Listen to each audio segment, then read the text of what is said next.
Hello welcome everyone, welcome back to wonderful educational learning platform the SM academy. आज lecture number 12 में हम लोग binding energy को discuss करेंगे। देखो, इससे पहले हम लोगों ने टाइम पीरियड को डिस्कस किया था कि सैटेलाइट को या किसी ऑब्जेक्ट को किसी प्लैनेट के चारों बाजू में एक चक्कर लगाने के लिए, एक रिवॉल्यूशन परफॉर्म करने के लिए कितना टाइम लगेगा। That was called as time period of a satellite या तो time period of an object, right, around the planet. Similarly आगे हम लोग बढ़ेंगे और आज के लेक्चर में हम लोग बाइंडिंग एनर्जी को डिस्कस करेंगे। Again very important topic. Binding energy को समझने से हम लोगों को पता चलेगा एक्चुअल में कि सीक्रेट क्या है, किस तरीके से सैटेलाइट जो है वो अर्थ के ग्रेविटेशनल फोर्स की वजह से बाउंडेड रहता है, राइट। तो बाइंडिंग एनर्जी आज का हमारा इंपॉर्टेंट टॉपिक है। सब लोगों को रेडी हो जाना है, सब लोगों को साथ में ही नोट्स भी बनाना और इस वीडियो को लास्ट तक देखना है। सबसे इंपॉर्टेंट, अगर आप चैनल पे नए तो फटाक से आप लोगों को क्या करना है, चैनल को सब्सक्राइब कर लेना है। नोटिफिकेशन का जो आइकन दिख रहा है उसको फटाक से आप लोगों को प्रेस कर देना, so that you don't miss any updates in future. Okay, so now without wasting your time let us begin. Okay, तो यहाँ पे आप देख सकते हैं बाइंडिंग एनर्जी। देखो, कोई भी टॉपिक को सीखने के लिए आप लोगों को पहला उसका विजुअल रिप्रेजेंटेशन समझ में आना चाहिए। जब तक आप सोच नहीं पाओगे कि वो पिक्चर कैसा है, उसका जो हम कंसेप्ट को सीख रहे हैं वो एक्चुअल में रियल लाइफ में दिखता है कैसा, आप समझ नहीं पाओगे। बेसिकली फिजिक्स की बात कर रहा हूं। तो यहाँ पे हम लोग ने विजुअल रिप्रेजेंटेशन किया है। यहाँ पे मैं आपको बताऊंगा, ये अर्थ है, ठीक है, अर्थ प्लैनेट की बात कर रहे हैं हम लोग। और ये एक ऑर्बिट है, जिस ऑर्बिट में ये आप सैटेलाइट देख सकते हो, ये रिवॉल्व कर रहा है, ठीक है। Okay fine.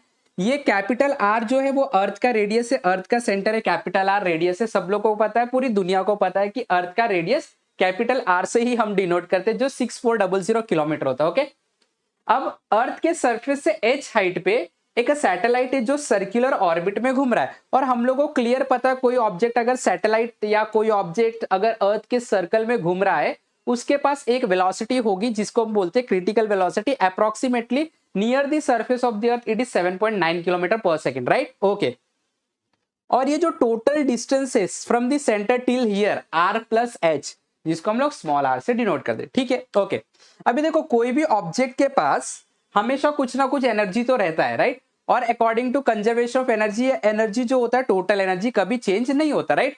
तो ये जो ऑब्जेक्ट है, यानी कि ये जो सैटेलाइट है, जिस भी पोजीशन पे right now at h height, that is r plus H, small r height पे है from the centre of the अर्थ, इस सैटेलाइट के पास कुछ ना कुछ एनर्जी होगा। टोटल एनर्जी की मैं बात कर रहा हूं, जो कि बनता है potential energy plus kinetic energy, right.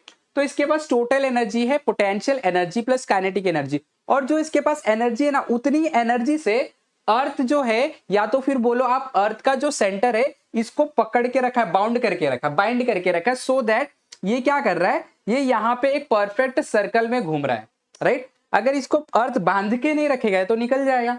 तो अर्थ बांध के रखा है, इसका मतलब क्या हुआ कि ये सैटेलाइट के ऊपर ग्रेविटेशन फोर्स काम कर रहा है अंदर की तरफ। और अगर इस सैटेलाइट के ऊपर ग्रेविटेशनल फोर्स काम कर रहा है, इसका मतलब है कि वो सैटेलाइट अभी भी ग्रेविटेशन फील्ड के अंदर है, right.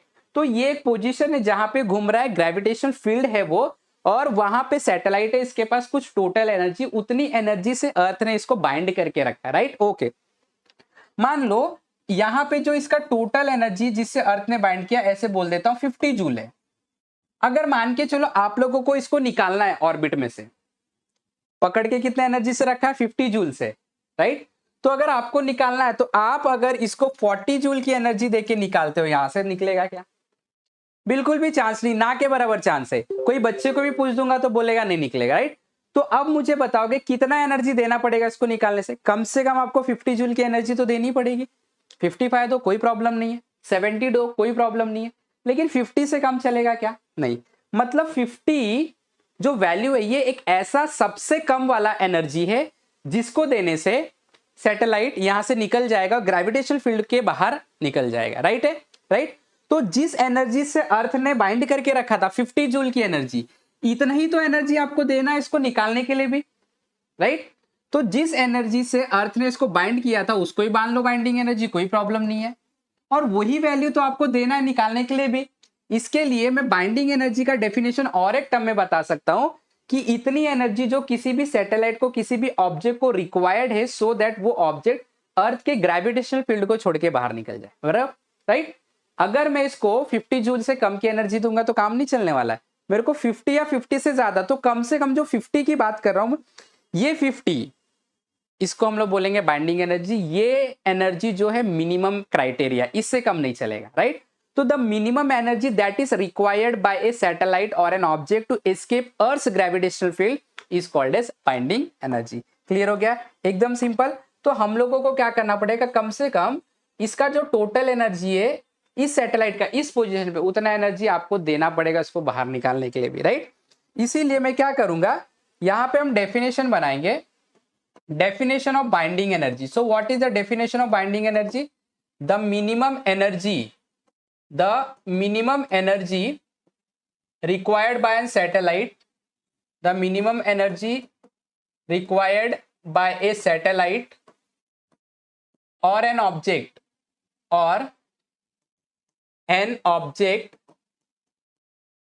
to escape Earth's gravitational field, is called as binding energy, binding energy. एकदम सिंपल था, क्लियर हो गया, बाइंडिंग एनर्जी। चलो अभी इसका हम लोग क्या करने वाले, डेरिवेशन बनाएंगे कि कितना वैल्यू होगा एग्जैक्टली, ठीक है। तो इसके बारे में थोड़ा सा मैं बता दूंगा। पहले जो हम लोग ने डेफिनेशन बनाया थोड़ा सा उसको सेपरेट करके लिख देते, ये हो गया बॉक्स डालने से सेपरेट, ठीक है। चलो अब इसके बारे में लिखेंगे। कंसिडर, क्या दिख रहा है आप लोगों को, प्लैनेट। कंसिडर ए प्लैनेट, अर्थ ही ले लेते चलो, of mass capital M and radius, फटाक से बताओगे, कैपिटल R, ठीक है। लेट ए सैटेलाइट बोल देते हैं, ठीक है, कोई प्रॉब्लम नहीं हम लोग को। Satellite of mass small m, इस सैटेलाइट का मास हम बोल देते small m, is revolving around earth with velocity, कौन से वेलोसिटी से घूमेगा, ऑब्वियसली क्रिटिकल वेलोसिटी, राइट। कहां पे, at height h, at height small h, कहां से लेकिन, from centre of the earth, right, from centre of the earth. Clear हो गया। तो इसीलिए अब इसकी एनर्जी के बारे में डिस्कस कर लेते हैं, बिकॉज हम लोग को एनर्जी से डील करना, राइट। तो यहां पे हम एनर्जी के बारे में डिस्कस करेंगे। मैं यहां पे बोलूंगा thus the total energy of satellite is, कितना होगा, तो total energy of a satellite कितना होता है, काइनेटिक एनर्जी प्लस पोटेंशियल, या तो पहले पोटेंशियल लिख दो, कोई प्रॉब्लम नहीं है। चलो काइनेटिक एनर्जी के बारे में डिस्कस करें। क्या काइनेटिक एनर्जी इस सैटेलाइट का अब भी हाफ mv², बट v तो क्रिटिकल है, राइट, प्लस कोई भी ऑब्जेक्ट का पोटेंशियल एनर्जी, किसी भी, हम लोग ने देखो पोटेंशियल एनर्जी का जो टॉपिक डिस्कस किया था उसमें हमने डिस्कस किया था, कोई भी ऑब्जेक्ट जो किसी लोकेशन पे सेंटर से, उसका पोटेंशियल एनर्जी होता है gmm अपॉन जो डिस्टेंस है यहां से लेके जहां पे सैटेलाइट है, ये स्मॉल r डिस्टेंस है, राइट। इसको बोलते हैं gravitation potential multiplied by mass of that object, right, इसको पोटेंशियल एनर्जी, ठीक है। अच्छा, अब क्या मुझे पता है कि क्रिटिकल वेलोसिटी का वैल्यू जो होता है वो होता है under root of gm upon r। तो अगर मैं इसका स्क्वायर कर दूं तो ये रूट हट जाएगा, gm अपॉन r हो जाएगा, देखो स्क्वायर है, तो यहां पे आ जाएगा g बराबर m upon r plus minus minus gmm upon r। अच्छा, अब क्लियरली देखो, gmm upon r, gmm upon r, तो ये gmm अपॉन r हाफ है और यहाँ पे कोई नंबर नहीं, मतलब 1 है, तो एक में से आधा जाएगा तो बचेगा कितना, आधा ही तो बचेगा, राइट। तो ये हो जाएगा माइनस, अच्छा बड़े नंबर का साइन माइनस है, इधर 1 है ना, कुछ नहीं है, तो हाफ gmm अपॉन r, और ये क्या मिल गया आप लोगों को, टोटल एनर्जी। अच्छा, अब ये जो आप लोगों को टोटल एनर्जी दिखाई दे रहा है,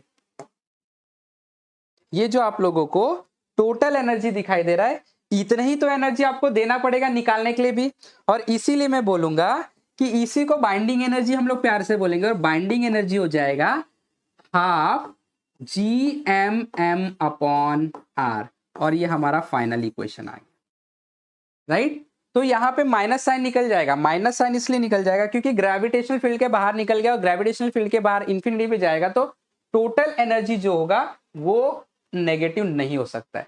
तो हम लोग बोलेंगे जो मैग्नीट्यूड है, मैग्नीट्यूड का मतलब वैल्यू, बाइंडिंग एनर्जी का जो मैग्नीट्यूड है, राइट, वो पॉजिटिव में रहेगा। ठीक है, तो जो टोटल एनर्जी है, एक सेकेंड, हाँ,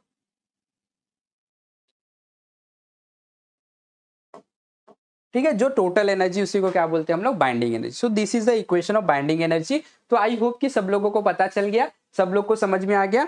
ये जो आप लोगों को दिख रहा है इस इक्वेशन में आप लोग वैल्यू रख के आप लोग पता लगा सकते हैं कि उस पोजीशन पे उस ऑब्जेक्ट के पास कितना बाइंडिंग एनर्जी या तो कितना एनर्जी देना पड़ेगा, वो वहां से निकल जाएगा। क्लियर? तो आई होप कि सब लोग को अच्छे समझ में आ गया। एक बार प्रैक्टिस कर लो, बिकॉज आपको पता है practice make mans perfect, right. इसके लिए आपको प्रैक्टिस करना है, बहुत बार प्रैक्टिस करो, एक बार नहीं, 2 बार नहीं, 10 बार प्रैक्टिस करना है आप लोगों को, आप मास्टर बन जाओगे। क्लियर? तो अगर आप लोगों को वीडियो पसंद आए तो फटाफट लाइक कर देना है, शेयर कर देना है, चैनल पे नए तो सब्सक्राइब करना है, हमारे साथ जुड़े रहे, सीखते रहे। Have wonderful day, have wonderful learning. और सबसे इंपॉर्टेंट, हमारा द SM एकेडमी विनर्स करके प्ले स्टोर पे ऐप है, आप लोगों को डाउनलोड करने हैं। वहां पे आप लोगों को सारे के सारे स्टडी मटेरियल एक जगह पे मिल जाएंगे, जहाँ पे आप लोगों को कोर्सेस भी मिल जाएगा। अगर एंट्रेंस एग्जाम के कोई कोर्सेस चाहिए तो each and everything will be provided. तो SM एकेडमी विनर्स करके प्ले स्टोर पे सर्च करो and you can download that and access each and every material. Okay, so thank you very much.